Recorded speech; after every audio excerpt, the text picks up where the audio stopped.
Wow. Hello, this is Russell Preston Brown from Adobe, and this tutorial is all about converting color images to dramatic black and white images. In this project, I'm going to demonstrate some of my tips and techniques here in Adobe Lightroom.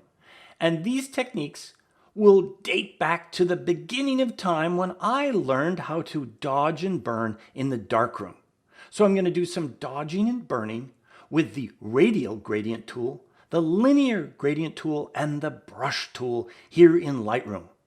I'm going to start with this image that I captured in New Zealand, as well as this second image that I used for my panorama episode in New Zealand.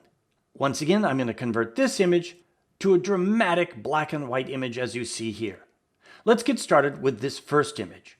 Whenever I convert a color image to black and white, I always start right over here under my profile settings. I'm going to tap here and reveal my selections here. I'm going to go right down here to Browse All Profiles. Then in this window, I'm going to select black and white here. Now, these are all the built-in profiles I can select from. See, as I move my mouse over each of the profiles, it then previews that profile. This way you can go through all the existing profiles and find the profile that is closest to the look that you want for your project. I want a really nice dramatic look, so I went through these and I ended up liking black and white number 6 the best. See how dark the sky is. Then down here I can adjust the amount. By sliding this to the right, I can really make the sky dark, but it's too dark. To the left, I've lost all the effect. But if I move it back here to this spot, I get just the look I want to start this project. Get the base tones you want for your black and white image. Then up here, I'm going to select back and go to my other adjustments. Of course, I can adjust the light settings, color, effects, detail, optics, and geometry. But in this case, I'm going to go right to the Radial Gradient tool for targeted adjustments. This is where the story really begins. Selecting that, I can then draw this ellipse into my image. Notice I've made it a really large ellipse that goes off the edge. I want this effect to come down from the sky and appear as if it is lighting up my subject. I can also select invert here, because I want to affect the areas outside this ellipse, not inside the ellipse. I want to make those areas darker on the outside so it makes it appear to be lighter on the inside of the ellipse. Check this out. Here are the results.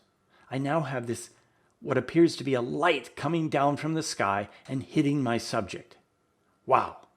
Let's continue this process and do selective brushing of light.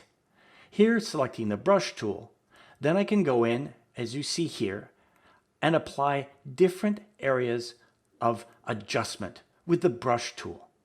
I go in as if I were in the darkroom and do dodging and burning. I can make areas lighter or make areas darker. Notice as I select each of these areas that I've painted in, you can see the adjustments over here to the right. I can bring up the highlights and drop the shadows.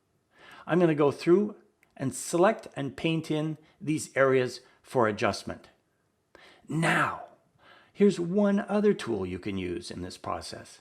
It's the Linear Gradient tool here.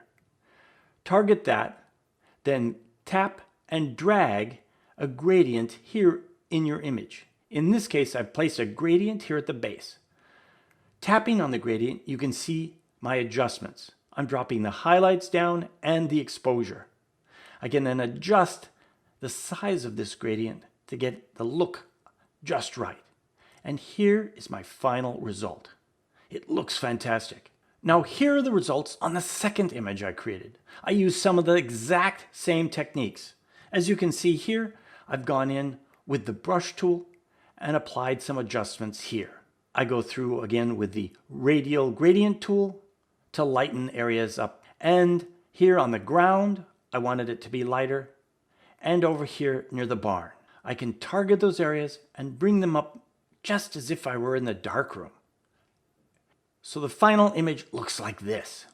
And of course, the original looked like this. It's quite a dramatic change. So there you have it. Some great tips and techniques for adjusting color images into black and white images with a really dramatic effect. And I showed you how to use the dodging and burning techniques with these targeted tools, the Radial Gradient tool, the Linear Gradient tool, and the Brush tool. Give these techniques a try.